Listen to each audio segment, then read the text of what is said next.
Hey everyone, it's Adaptive Goddess, and today I'm going to be starting our module from the DBT on emotional regulation.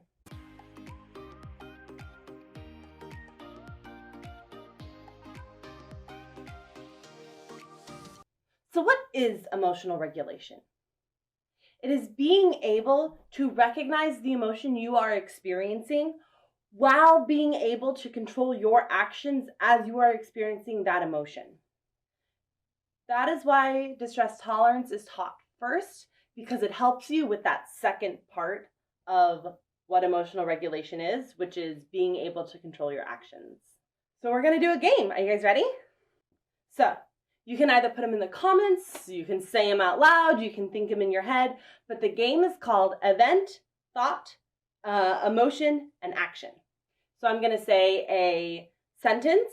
You are going to comment down below if you think it is an action, if it is an event, if it's a thought, or if it's an emotion.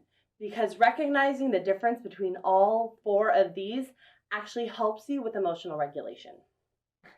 So, for this game, I'm going to invite my mom to come play. Yay! All right, so our first thing is we're going to be late for class. Is it an event, a thought, an emotion, or an action? I think that it's an event, a disastrous event that I don't ever want to think about. It is actually a thought. It is something that you think. Being late for class would actually be the event. Okay, I see that, but it's like, oh God, I guess I would think that when I'm gonna be late for class. Yes. Our next one is the game is stupid. That's a feeling. Again, trick. It is a thought. You don't necessarily feel things are stupid. You think things are stupid. Yeah, but it felt stupid.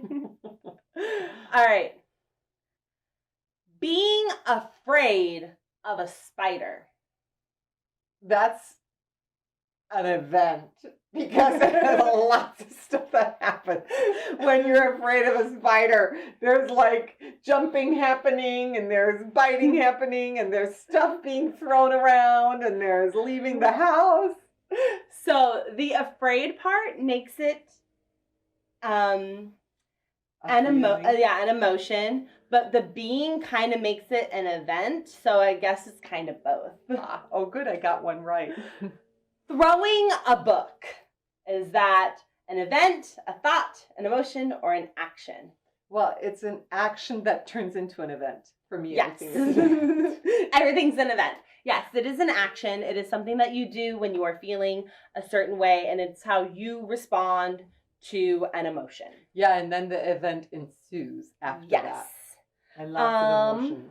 How about you pass the test? Is that an event, a thought, an emotion, or an action? Ooh, I want to say an emotion because I'm happy that I passed the test. But that's happy. That's after the event happens. Yes. All right. So passing a test is an event.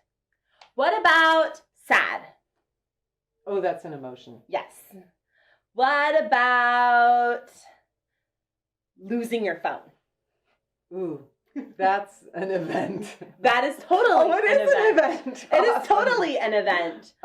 Lots of stuff happens. What about punching a wall? Don't do that, by the way. I would think it's an action, but it's also an event. It is an action, so it's kind of like a circle where an event can lead to a thought, can lead to an emotion, can lead to an action that leads to another event that leads to a thought that leads to an emotion. But it's pretty much an event when you're punching a wall. But I mean, it's an action. Yeah. Got it. It's an action that turns into an event. Got it. What about happy? Oh, that's a feeling. Yes. A thought of a feeling.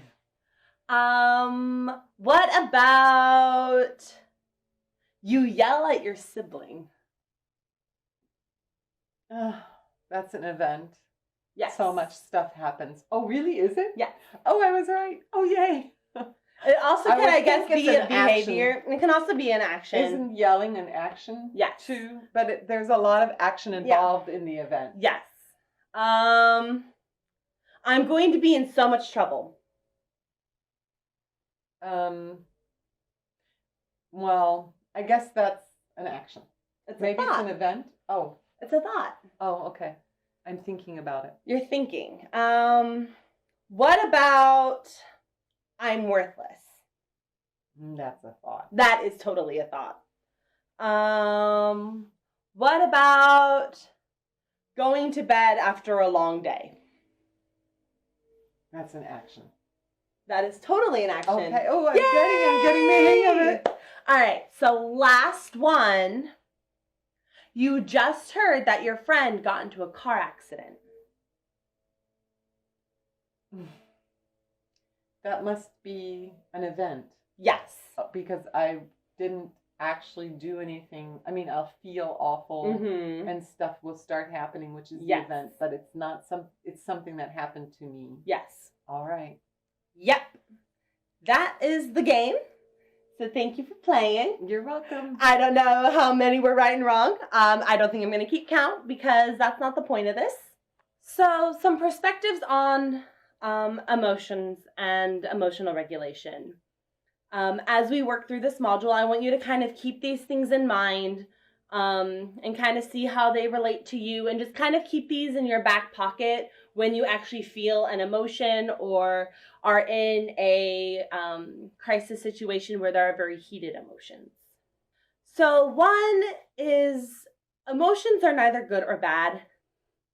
They just happen. The emotion themselves isn't bad. It is how you respond to the emotion that can be good or harmful.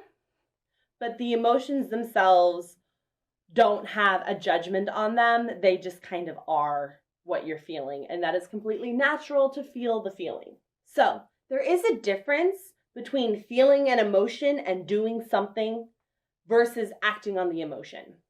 So the aides at the Senate, I actually don't know how they were feeling, but they probably were scared.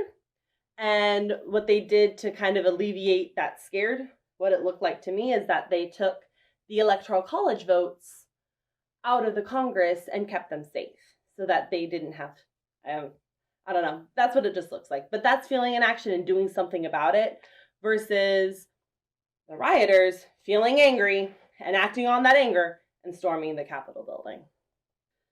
So, emotions don't last forever. I know in the moment, it totally feels like it. Trust me, I know. So many times I've been there going, I don't think this is ever going to end. But it does. Emotions kind of will flow through you. And it's always good as kind of a remembering of some of the distress tolerance skills that if you're feeling an emotion you don't want to feel, is to do things that get you to feel the opposite emotion. That way that emotion is kind of canceled out. So when there is a strong emotion, don't act on it. It's back to that second point. When you act on your emotions, you tend to do very rash, very harmful things, even if you think you're trying to do something good. The next one is that emotions are not fact. They will feel like it. Like being scared of a spider isn't fact that spiders are scary. They just are a thing that crawl around on the floor. The other thing, and the last thing, is that you can't actually get rid of an emotion. So you have to radically accept what you are feeling. There are ways to kind of counter it. There are ways to kind of mitigate it. But you never can actually get rid of an emotion no matter how many distress tolerance things you do. So this is the beginning of the emotional regulation module for DBT. There are a lot of other videos that will be coming in terms of explaining a lot more of this stuff. This is just a overall introduction to this module. So comment down below, what are your perspectives on emotions? Do you kind of agree with mine? Do you have any others to add? If you have any questions about like what emotional regulation is, please put them down below. I do read my comments. I do respond. So please comment down below if you have any questions, or especially on your perspective of emotions. So that's it for the video. Thank you for watching. Please subscribe and gently tap that like button. And remember to be kind, compassionate, and true to you.